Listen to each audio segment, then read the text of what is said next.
go. I don't see the finger. I don't see the finger. Well, she just sent us live first. Yeah. Oh, we're live. Oh, You guys know the tradition, right? First we go live, then we go to the finger. All right, we're up. it is so Monday. Rolling. Definitely a Monday. Rolling.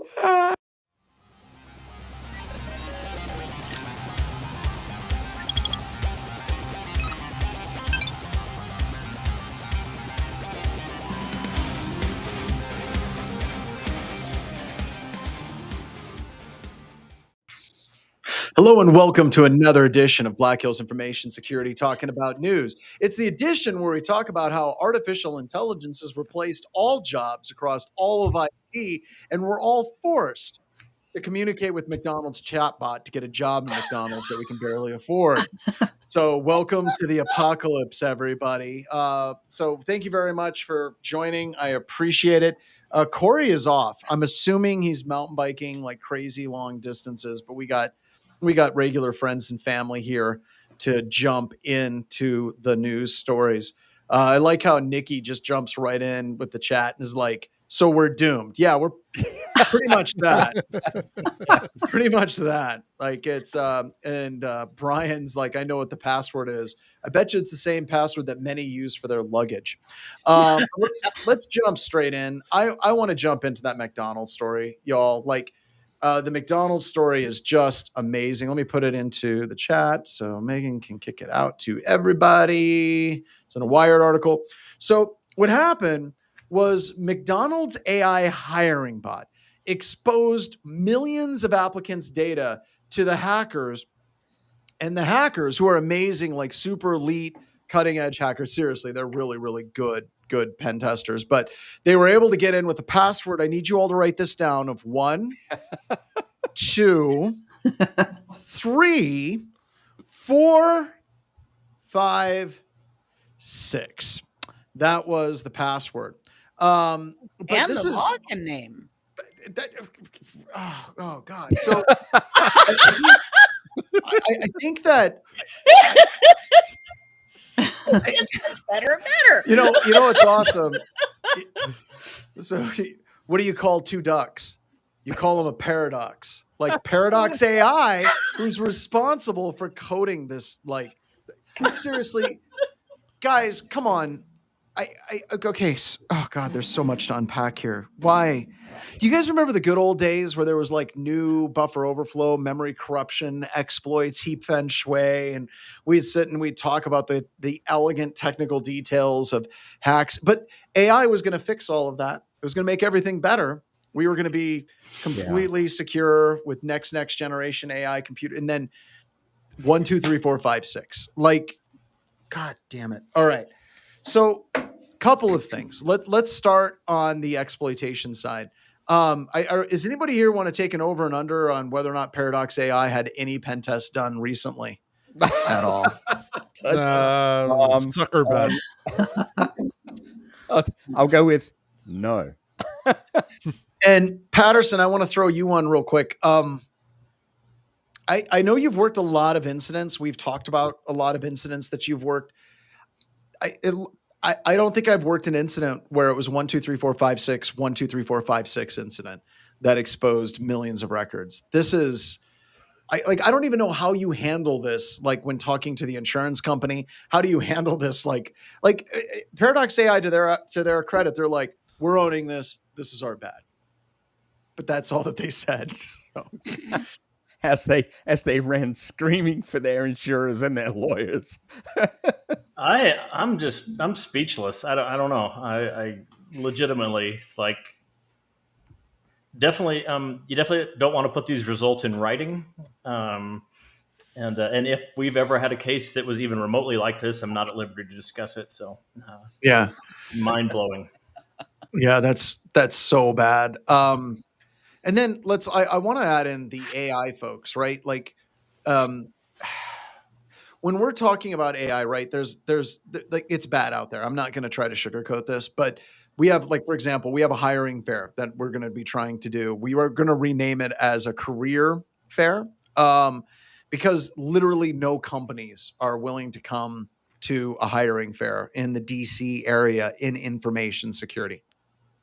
I want you guys to soak that in for a little bit. Just Marinate in that. just marinate in that. And part of the reason of what's going on, and Bronwyn and Joff, I want to get you both to give a take for this, but a whole bunch of companies they're just not hiring junior people anymore. They just aren't. Their take is that AI and SOAR and automation is going to completely replace a lot of the junior level analysts that they need. And I think in a lot of ways that kills the pipeline moving up. And, I'm tying this into this overall narrative and this overall story with this, but because McDonald's is literally using artificial intelligence in a dystopian nightmare kind of way to filter through applicants, right? You're seeing things like this. You're seeing it hit the computer security industry. You're seeing Intel fire their entire marketing team and replace them with Accenture running AI for their marketing endeavors. And we talk about computer security, the SOAR, the automation, and all that crap, and literally 1, 2, 3, 4, 5, 6 blows right through it. So I'd like to get you two's take on this, and then I'd like to get Shecky and get Mary Ellen's take on this as well. But what the hell's going on with AI? Like, is it literally going to completely fundamentally change the world? Is it not? Is it somewhere in between? Like, what the hell do we make of this? Joff, you want to go first? Yeah. So I've always been of the opinion that it is a dramatic human paradigm shift that we're experiencing, and it is for knowledge workers. It is a threat. Having said that, there is some evidence out there, and in fact, I actually read a paper quite recently. Apple put it out, of all people, that speaks to reasoning models, large language models, actually starting to break down. In fact, in some catastrophic ways, when they are presented with extraordinarily complex problems. So my take, sort of where we are right now, has been, these generative models are very, very good at getting low-hanging fruit work done very, very quickly, if they are appropriately prompted. And that's actually an entire skill unto itself, but it's not a particularly difficult skill. Accompanying this, for example, is the fact that the leading bug bounty player right now is an AI. I thought it was in third. Did it take first place? It took the lead. And the reason is, and it's something you and I have talked about before, John, is that bug bounties are broad hits at low-hanging fruit at scale. Well, that's something that AI is perfectly suited for, right? Yeah. So it's not a surprise that it took the lead. So, we're seeing this impact of lots of low-hanging fruit, easier work being done at scale very quickly, and we're seeing companies respond to just what you said, the junior level people, right? The people that are normally doing that grind work being let go or not hired because the AI is able to do it. Now, how that scales going forward, and whether when we get to significant complexity, will the models be able to sustain this level of growth and sustain complex chain of thought reasoning at a level that's productive, is still an open question. But it's going in that direction by the looks of it. Bronwyn? Well, I absolutely believe with the people who say that AI is a disruptive technology. And in a lot of ways, we're seeing similar kinds of disruption to what happened in the 1950s and 60s when computers started taking over positions that had been done manually for years, decades, whatever. And so will jobs be lost? Yes. Is it absolutely borking our already broken hiring process. Oh yeah, it's messing with that big time. And it's also the other problem, and I don't have a simple solution for it, is that AI is being turned to for a lot of solutions that don't have a problem. So companies are implementing AI because it's cool, it's hip, everybody wants it, without ever asking the question, what is the point of pain that we're trying to solve? All they are, and this is going to turn around and bite people in the butt. Matter of fact, there was something on 404 Media. I haven't had a chance to read the article in depth, but the takeaway is that a lot of these online publications and publications in general have turned to AI as a way to not have to deal with those troublesome journalist people. We don't need to hire them. We can have AI do everything. And Yeah. now they're finding that no, gee, in fact, a decent journalist can ask questions that an AI would never think to. And this is the basic thing that most people absolutely, and I'm not talking people in this room. I'm not talking people in this space, but people in the world at large. Your ordinary average Joe Blow human on the planet doesn't understand all your LLMs can do is regurgitate what they've already been fed. All they can do is manipulate, mangle, slice, dice, and put into a salad spinner content that they've already been given. And they're not generating anything new. They're not capable of generating anything new. They're not actually intelligent. They're absolutely not conscious. And you compare for new creative processes, and software development is a creative process. Music is a creative process. Writing is a creative process. For all of those processes, a human is always going to be better. But you hit the nail on the head. For the low-hanging fruit, for the grunt work, yeah, AIs are wonderful, and it should be used. Oh yeah, Grok praising Hitler. That's a whole. Yeah, no, I don't even think we have that as a story. But yeah, go ahead. We should. But it's one of those things where if someone already knows what they're doing, they can use these AIs to help improve their quality or their efficiency. But the other factor, they're finding that the experienced testers, or not testers, experienced software developers who use AI to do the whole vibe coding thing, it slows their productivity because they're too busy debugging the AI slop code. Yeah. And that brings up to a quote. I can't remember where I heard it, but like, AI is impressive because we suck. And kind of the point of it is, if you look at like how we do education, how we do knowledge, if you look at Jeopardy, right? The whole idea of what knowledge and how we quantified knowledge in humans for a long time was how much crap can you memorize, right? And AI and even the internet before that was like really good at that, right? So if you ask it a question, it's like it's able to regurgitate that kind of knowledge.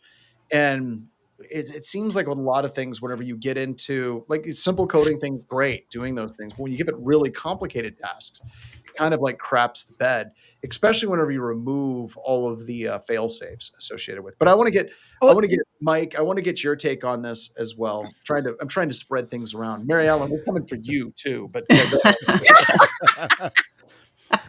I think Bronwyn went ahead and hit most of what I was going to say on the head. The problem that I see going forward with AI is the fact that everybody's focusing on two letters, A and I, which it is not. You still need somebody to write the prompts for it. You still need somebody to train it. And this is the stuff that most companies are not looking at. They're just thinking, oh, we could drop this in and it'll go. And it'll completely understand and figure out our systems and figure out the nuances. And even with the low-hanging fruit, that's only going to go so far. because you can only have so much space put into it. But I think what I fear is going to happen is that this tool that could be a very fantastic tool for us to use is going to turn around and destroy the companies and the economy because we're going to put too much faith into it.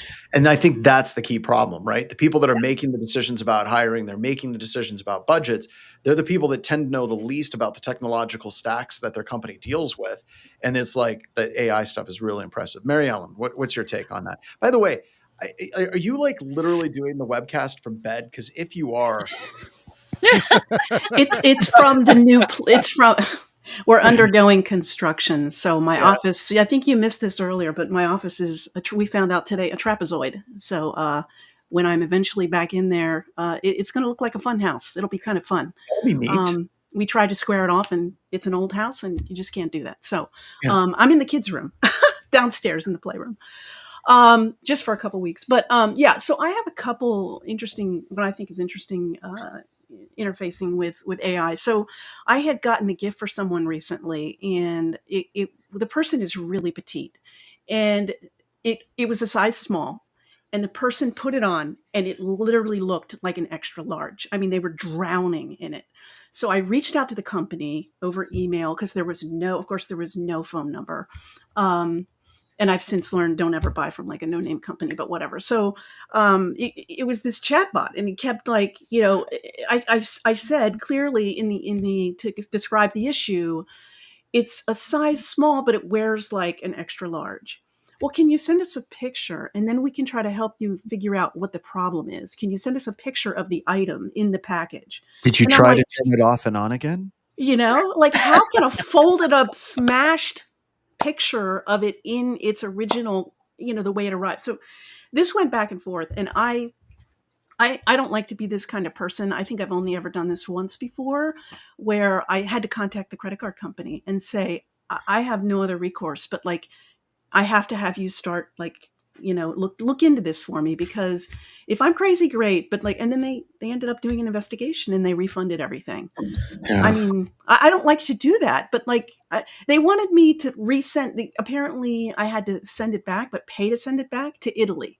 Oh my gosh. And so, no, I didn't want to do that. So that's it. And then I'd like to comment a little bit on using AI for CTFs. There was some backlash that people were saying about, well, AIs, they have like a lot of people that might start a CTF, so they'll sign up for the CTF, they won't finish it. They'll do like 1% of it and then walk away. So that counts as, they're counting that as someone, as a player, right? So when you get like, AI is better than, so many, the numbers are a bit skewed because of something like that. And also AI has the ability like to go back into past write-ups, and, it has all of that. It's not really versus a human, really, when you look at it like that. So the other anyway. thing, the kind of thing that I struggle with CTFs, right? I really like people using AI because it gets them kind of jived and they're doing the CTF. The thing that I hate about AI and capture the flags is you'll have somebody that'll be like, so what level are you at? Oh, I'm at level 8. It's like, okay, what did you do? I don't know. Did you do base 64 in coding? I think that sounds familiar. Because literally you'll see people that just copy a string and they'll put it into AI and be like, what is this? And it'll be like, well, that's actually obfuscated PowerShell, and here's what it does. And they're like, okay. And then they got nothing out of it. Yeah. And that's hard, right? Yeah. That's really, really, really difficult for me to try to figure out how we can use this as a great tool to achieve results for like some of these quick things. But I think it's been put in the chat a lot, like AI is making us dumber. And it's like, yeah, it really feels that way when I'm working with junior people that try to use this in CTFs. And Google makes it worse, right? Like it's using AI immediately. If you Google something, it's like giving you the answer right away. And it's like, well, crap. Okay. There's an old term, if you don't mind me jumping in, there's an old term that really comes to me when it comes to AI, and it's garbage in, garbage out, because I absolutely applies. I disagree. I think that's so wrong. I hate that. I hear people all the time say garbage in, garbage out. It's not true. It's garbage in, gospel out. Well, okay. We've had, ever since the internet went mainstream, we've had the problem in that people treat anything on the internet the way that they have treated any printed material in times past. So as communication evolves, once upon a time it was written on stone tablets, and it took a lot of time and effort, and only really smart, educated people could do that sort of thing. So it was taken as being trustworthy if it had been written down. And you move forward through printing and now into the internet, that perception of validity because it's been written down persisted and turned around and has bitten us in the butt so many times it can't be counted. Now, what I want to get to, though, is that comment you made about AI making us dumber. And as someone who did technical training for decades and has watched people as they struggle through learning new skills, and that business you also commented about, memorization used to be the benchmark for Yeah, I mean, education. seriously, just jumping in, Okay. look at even like SAN certs and Oh my CISSP God. certs. It was I know. somebody put in the And chat. none of that goes into permanent memory. Yeah, When you're no, studying for an exam, you're not storing stuff in permanent memory. You're storing it in temporary just to get you through the exam. So here's where it comes down to a problem that we're asking ourselves within BHIS now is, what methodologies can we develop to leverage AIs in a positive way so that we're getting the most bang for our buck? And this is where, if I am no longer required to force a student to memorize gobs of information, then as an instructor, my opportunity is to spend more time on teaching people how to reason and how to question and how to analyze. And this is where we need to have a paradigm shift in education that can leverage that, because when having access to the data, to the historical records, the information, whatever, becomes easy, then you need to shift that focus to, how do I discern good answers from bad answers? And that's where we haven't gotten to yet, where we can let go of this, garbage and gospel out nonsense, where it's actually, okay, that sounds good. How realistic is it? Does it fit this? And people, I've watched people struggle with little things like spreadsheets, and then they go on, and if they've never been taught how to ask the questions when they get into working with databases, they have the same points of pain. So what AIs allow us to do is to access gobs of data. And if we can learn how to ask good questions, and that's prompt engineering, is learning how to ask the questions, that's when we're going to get the real payoffs that this technology can offer us. and somebody just put in, that's philosophy 101. It's like, I can see this going all the way back to Greece. It's like kids these days, they don't got the hands for the stone tablet writing. All right. So I want to move on to the next story. This one's kind of crazy. So this one comes out of Brazil. An employee gets $920 for credentials, and then those credentials are used in a $140 million bank heist. I feel like I got to throw it to Patterson. I mean, these are bad breaches this week, right? Like it's 1, 2, 3, 4, 5, 6, and $920. That, I wonder, that's one hell of a chocolate bar. Looking at this stuff, how the hell do you even prepare in an organization, Patterson, for like dealing with this type of attack? We've taught it for years in our classes, but and everyone's always focused on like ransomware. And ransomware did come into, not this story, but another story we'll get into a little bit later. But we're seeing that intersection between social engineering and some pretty good ransomware attacks. And this one's pretty wild. The cost benefit analysis off the charts. Yeah. Again, absolutely crazy. And we talk more and more and more about the importance of identity, the criticality of identity. It's less of a sales pitch than ransomware solutions. So I think we tend to gloss over the identity component. I would love to know, and I'm not intimately familiar with this story, but I would love to know the workflow that transpired from the theft of that identity, or in this case, the sale of that identity, up to $140 million, and all of the opportunities potentially for multi-factor workflows, for approval process, for non-technical solutions that would stop 920 from moving to $140 million. That is nuts. Yeah. Yeah, I'm trying to go to the main website. My Spanish is bad, but my Portuguese is even worse. I And haven't even tried Portuguese. looking at the Portuguese, doesn't really look like there's too much more. In fact, the article that I linked to, I think, is pretty much almost a straight English translation of this. But there's a weird thing that they said that I thought was very, very, very bizarre. Is they said that the guy that sold the credentials, he basically, the CNM employee attempted to conceal his activity and changed his mobile phone every 15 days, but he was still arrested. That gets back into what you're talking about, Patterson. It's like that's the thing. That's the technical thing that they're dropping in this article. It's like he tried to be stealthy by changing his phones out every 15 days. It's just, yeah, somebody just said, how much is a Brazilian? So I don't know, but if we're going to boil this down to its nexus, right? When you're looking at your threat model, and we're going to have another social engineering story here a little bit later with Scattered Spider that I think is pretty good as well. It's like the two stories that we're looking at, right? You know, if we're looking at computer security now versus 10 years ago, seriously, it's hard to do good computer security when you have 1, 2, 3, 4, 5, 6 as a password and a user ID in your environment. And we're talking about extremely large organizations.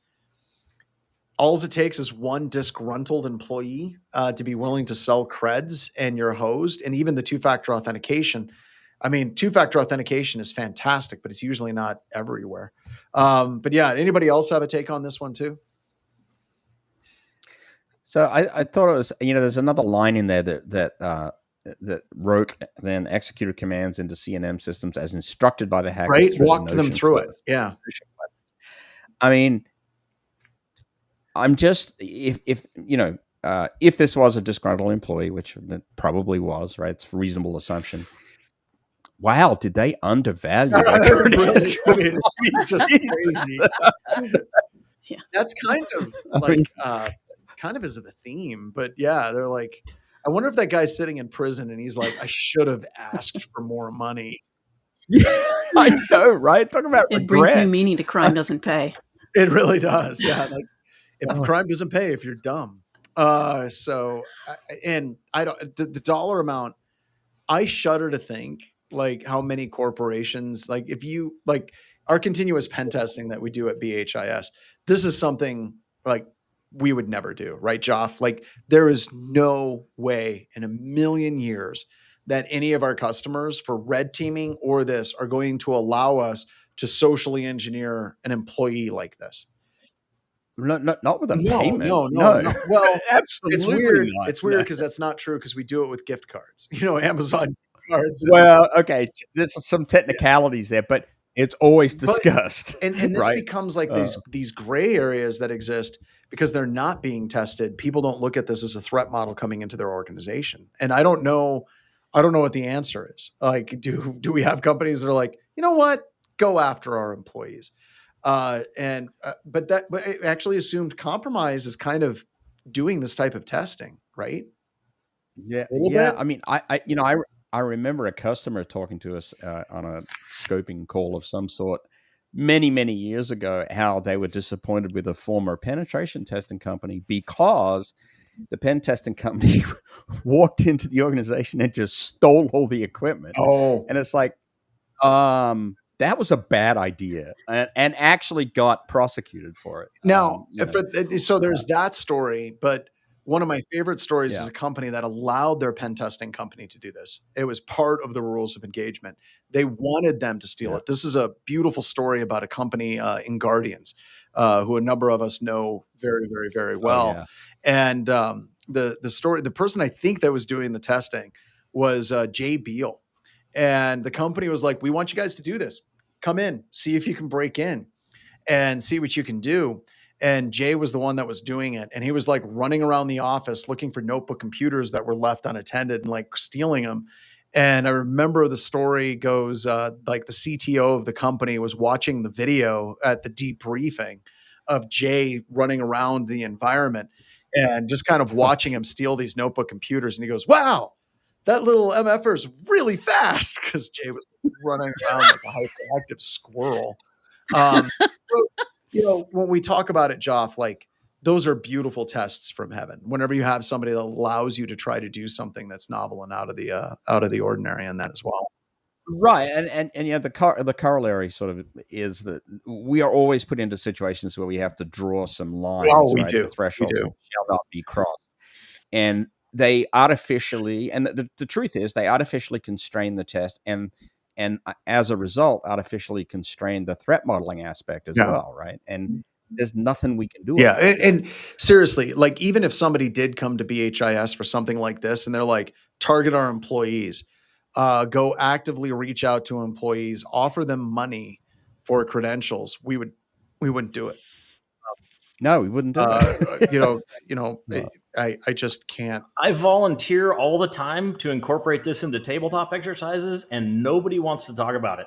In fact, a lot of times they're offended at the idea that this is even a relevant discussion, let alone again incorporating it into the conversation. Well, and the point is, it's actually a real threat, right? Yeah. As illustrated in the story. I think that this reasoning behind it has absolutely nothing to do with security and has to do with the hiring process and the background checks. And it shows that their hiring process and background checks showing that the person is morally and ethically available to do this stuff properly fails. I'm going to disagree. I'm going to agree and I'm going to disagree. I think for a lot of corporations, I think I would agree with that, especially in the classified space, right?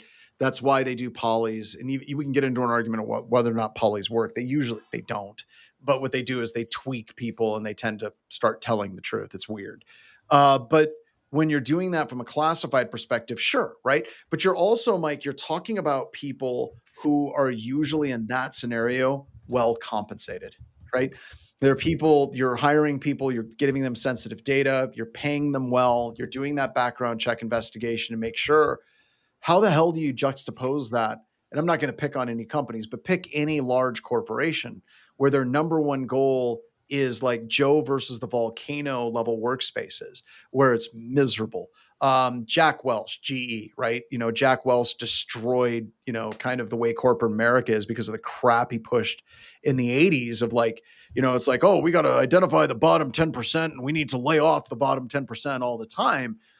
If you look at a lot of companies that do not take care of their employees, they do not pay well, they treat them like absolute garbage, you can literally create a percentage of employees that become susceptible to that. Even if you have background checks. So like I said, I agree in a certain subset of companies, but I think that one of the things that sucks is a lot of corporations just treat their employees like dog shit. And then it opens up the possibility for this to happen. Yeah, I would tend to agree with that, John. I mean, people can be pushed only to a point and they will break, Well, and if they're being paid not enough or barely enough to survive, if they're not able to advance or develop themselves within the organization, if they feel that they have no agency, then of course they're going to become at least passive aggressive, and they become perfect opportunities to become an insider threat from anybody who says, hey, I'll give you X number of dollars if you can give me a set of valid creds. Yeah. Well, and you mentioned, Bronwyn, you mentioned passive aggressive. When I was at Northrop Grumman, we had a very, very large project that we were working on. And I remember the project management on that particular project basically went to everybody and they said, "Hey, we lost the contract. We're going to lay off." I think it was 150 people in Aurora, Colorado. And they then said, in the old TRW days, they would have said, "Hey, we're going to find jobs for you. You guys have a home here. We're going to reposition you guys. We're going to get you guys set up." At that point, Northrop Grumman was like, "You're all going to be fired at the end of this." So we got 2 months. We got to finish this last development sprint. You're all going to be laid off at the end of this development sprint. So, hey, let's get this development sprint done. And I remember management just losing their minds. They're like, "Oh my God, nobody's working. Nobody's working to finish the product. We're going to be in breach of the contract. What the hell?" And it went down in flames horribly. And those were people that ostensibly had background check investigations, and they weren't doing things maliciously. They just kind of were being passive aggressive. I guess it is malicious, but they were just kind of like not working. So it's really easy to take a group of people and under the right conditions, at the minimum, what Bronwyn said, get them to that passive aggressive point. And there's always going to be a percentage of people that do worse things beyond that. Bronwyn, you want to talk about the Microsoft layoffs? I think we should actually. Can we bring that story up if you have a link, so we can share it? Sure That would be thing. awesome. I'll look for it. Why don't you start talking about it and I'll get the link? Well, what you were talking about in terms of the story from Northrop Grumman about they basically hamstrung their entire development department, all of the people that they were going to lay off. There was zero incentive for them to continue to put out anything of quality. And I can't help but wonder how much of that is going to start impacting Microsoft.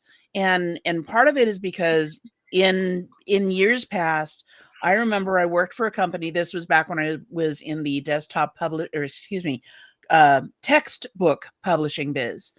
And we went into a slump and people started getting laid off. And as people were let go around me in my department, in different departments, there was this ongoing sense of, when is the bomb going to drop and hit me? And I don't care who you are.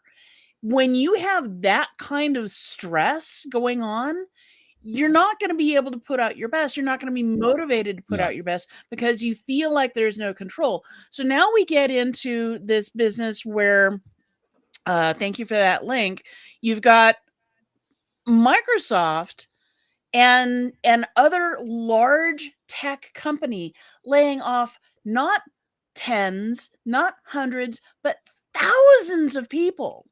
And we are now more addicted and dependent to technology today than we have ever been in history. Flooding the markets with that many unemployed people, what is that going to have in terms of repercussions? What does that do in terms of confidence in the company itself if now they're letting go 9,000, 15,000, however many thousand people? And then Well, they did it. Just to jump in there, they did do this in 2 rounds.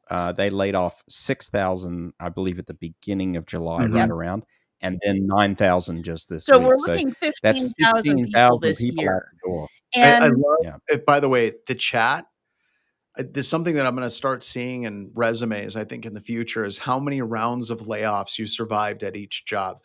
Not how many years you worked, but how many rounds of layoffs. Like I survived 15 rounds of layoffs. That's kind of crazy. I'm telling you, it feels a lot like the .com bust in 2000 right now. It feels a lot like that. It's actually a really interesting thought, John. It does feel The that reason way. why I came to it is there was a video that I came across while I was doom scrolling on Reddit because I'm old.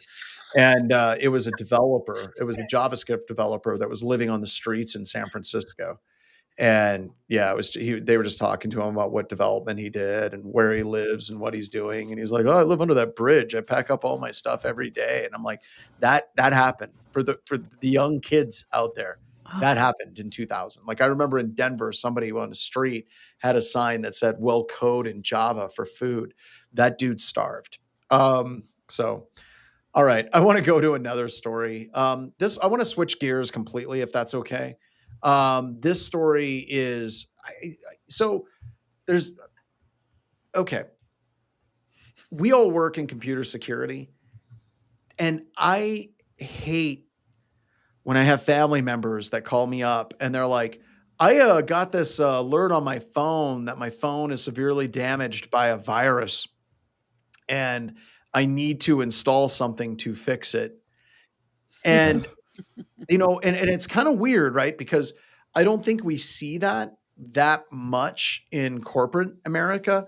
But I got a question. Have any of you ever seen an attack? Like, seriously, if you can get a pop-up on an iPhone from somebody going to a website or receiving a message or any of these different things, that's kind of an advanced attack, actually.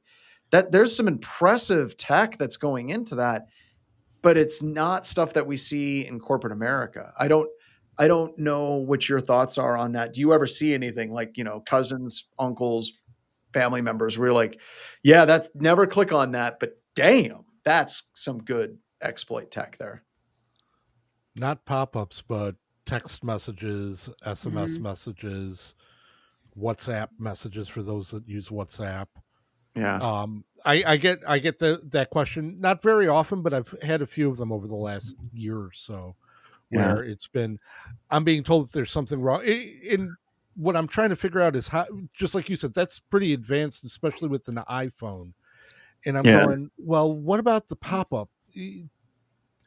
No, is it actually something in, say, YouTube that's actually causing it? It looks like it allows it, to pop up.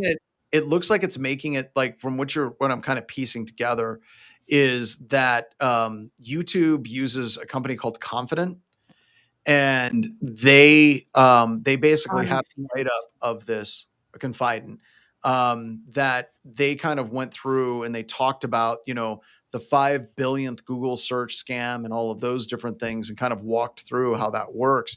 But yeah, I mean, there's a lot of really smart people that are trying to stop these things and they still get through it. Well, I mean, with JavaScript, it's trivially easy go to ahead. detect the operating system of the browser. And I know just earlier today, I had to re-download an application. So I go to my browser, I type in, the application download. And of course, what's the first thing that shows up? It's an advertisement for a company that is not this company I need to download the software from, but it says, hey, download the latest version here. Is without knowing how the reporter on LinkedIn got this screen or got to this screen. Okay, great. It might be an advanced technique, or it might just be something else. So the couple of things that I've seen, like the most common is the victim, like I'm going off of my family members, they bring me their computer and it's like, oh boy.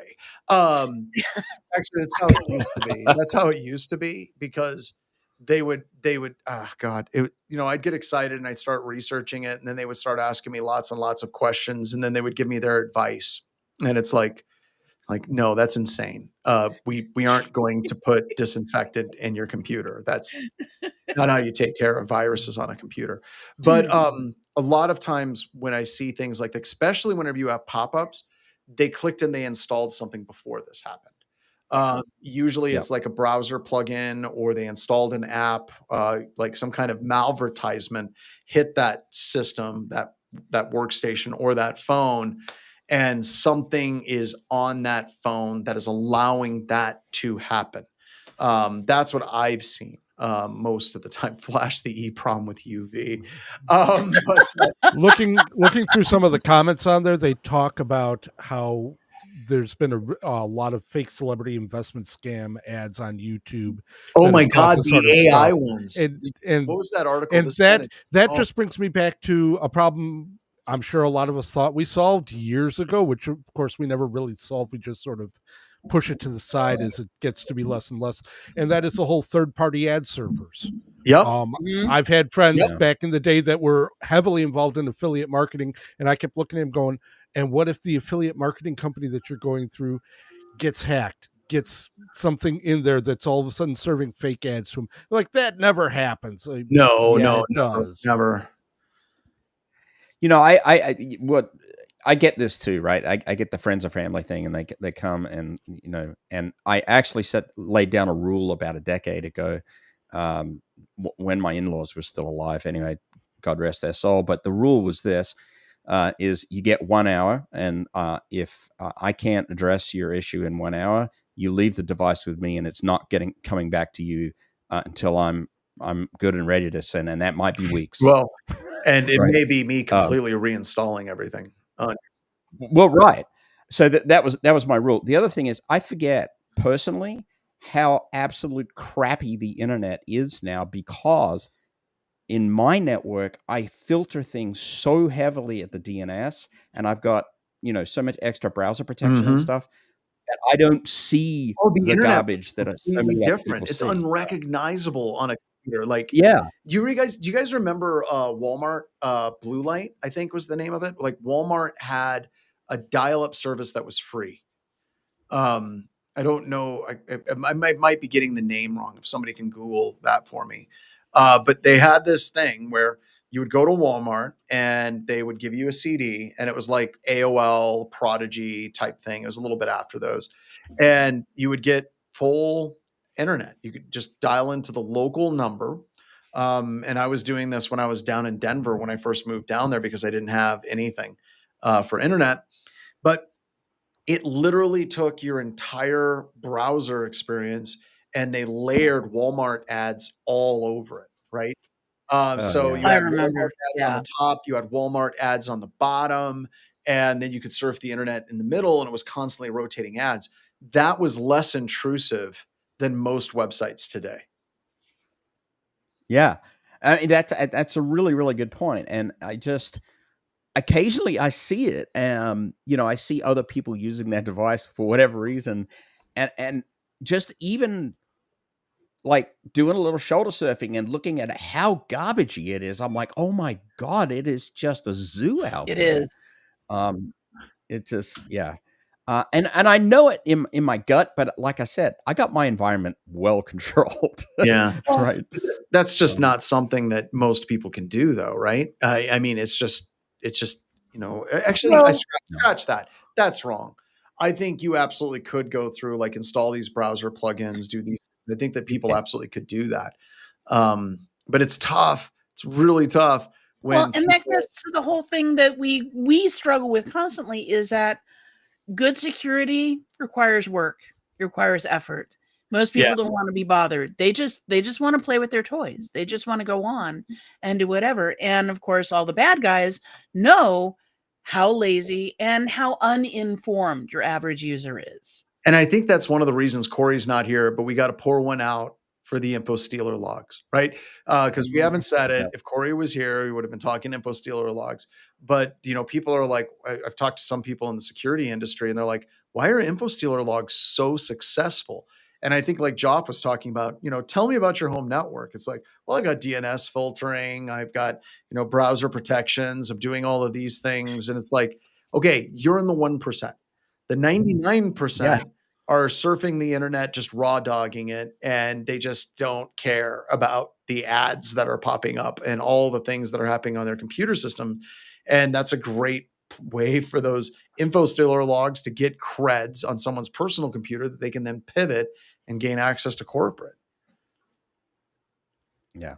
And, I've given people advice like, well, okay, for your financial life, install a separate browser and use just that browser. Just that people won't do that. Well, you That's and I the have thing. talked about this. They How many won't times do have you that. said, I told you not to do that? Why did you not do I don't know. I just I just want clicky happy.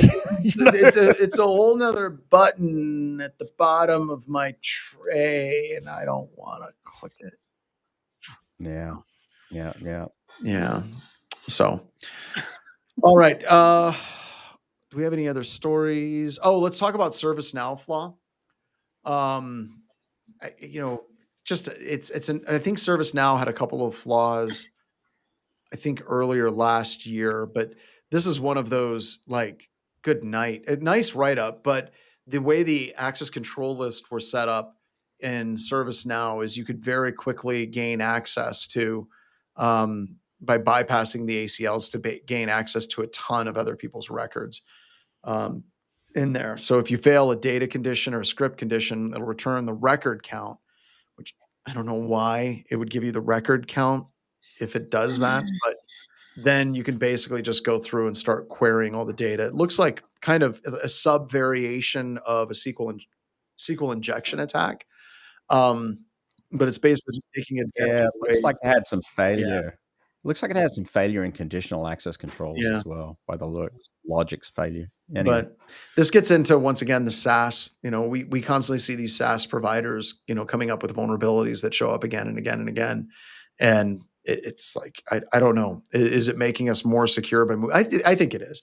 I think as we're moving more and more to cloud and SaaS, I think it's getting more secure because the tech stack diversity is going down. But at the same time, I feel like there's fewer numbers of vulnerabilities, but the vulnerabilities that do show up are far more dangerous because they can impact far more organizations in one shot. Do you get triggered? I mean, I'm just curious, John, or anyone else, but every time I see a vulnerability that looks or even smells like SQL injection, it just totally triggers me because of the time that we have been around and talking about SQL injection. I mean, what is it, 25, 30 years? I guess I mean, it's like, come on. This looks and smells like SQL injection, but I don't think it is. But a competent web app pen tester, I think BB's 2-day intro to web app pen testing class, like it covers this type of thing. So. Yeah. Anyway, I just. But how many developers even know what secure coding looks like? If I had half a cent for every time that I saw lack of input validation in a pen test report, no offense, John, I'd be buying my own island. Yeah. And you don't even, yes, like, oh God. And we have to fight that a lot too. Like we can tell that they're not doing input validation and they're like, well, you couldn't exploit it. I'm like, well, in the 3 days we had to test this, we couldn't. Right. But kind of tying it back to the AI thing, because what the hell? Let's go full AI, everybody. If we're looking at vibe coding and these companies that are laying off all these people because they're going to replace it with AI, I think Bronwyn had made a comment. She's like, even senior people that are doing vibe coding are spending a lot of time chasing bugs. The good ones are, but I think that there's a ton of them. They're like, yeah, it kind of works. Let's roll this into production. I think that this AI vibe code crap that's hitting out there is just, we're already seeing it in some of our pen tests. We're talking to customers. They're like, well, how do we fix this? And we're like, well, you need to go to your developers and do X, Y, and Z. And they're like, the developers don't know anything about the code. And that's a weird thing. That's a weird thing to hear from a company. It's like, well, your code has security vulnerabilities. Well, the developers don't understand it. Why don't they understand it? Technically, they didn't write it. It's like, it's bad. That's what I'm saying. It's bad. XKCD is 100% right. It's bad.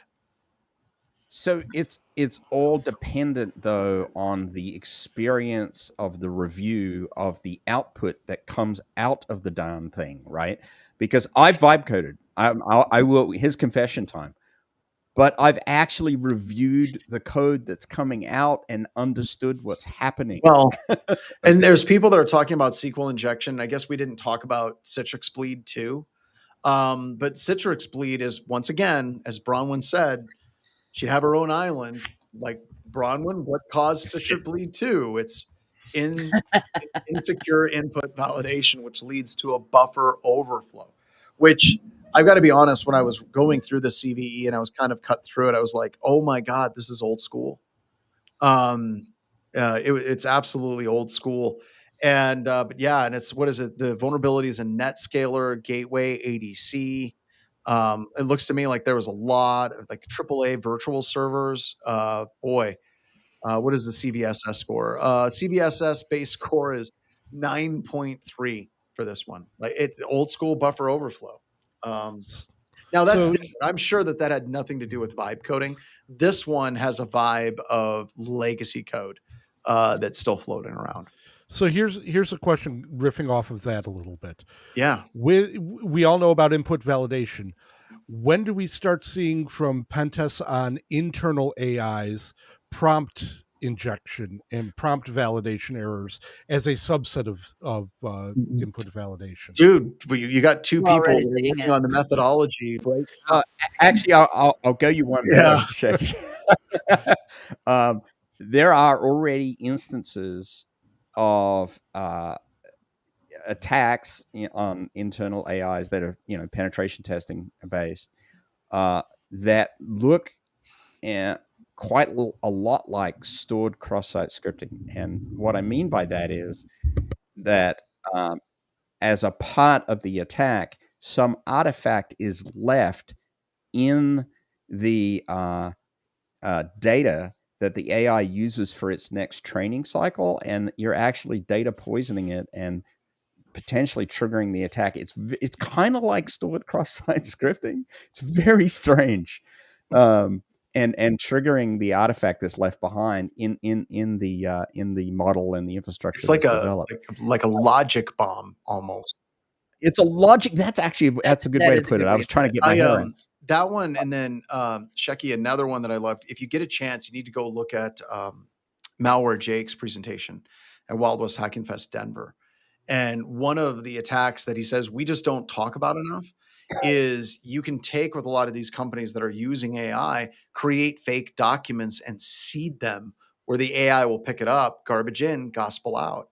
And he was talking Yeah. about how they created in one of their customers a document that was like layoffs for 2025 or something like that. Totally a fake document.